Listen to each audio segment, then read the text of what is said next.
Pokud zvažujete instalaci fotovoltaické elektrárny pro rodinný dům, je důležité zvážit několik faktorů, které ovlivní cenu a návratnost investice.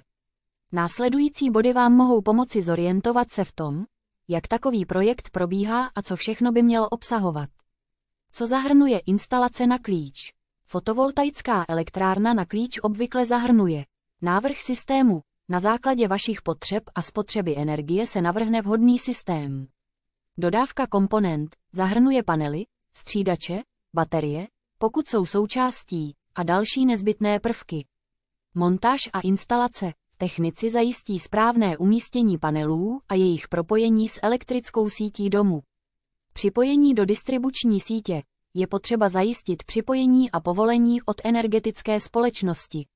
Vyřízení dotací. Některé firmy pomáhají i s vyřízením dotací, jako je například program Nová zelená úsporám.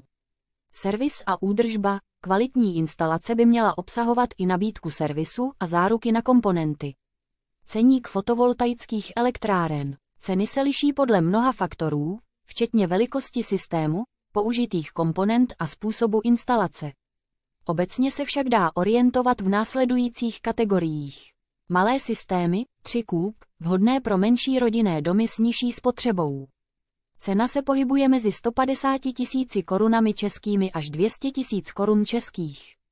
Střední systémy, od 5 až 6 kůb, ideální pro běžné rodinné domy s průměrnou spotřebou. Cena může být 200 000 korun českých až 300 000 korun českých.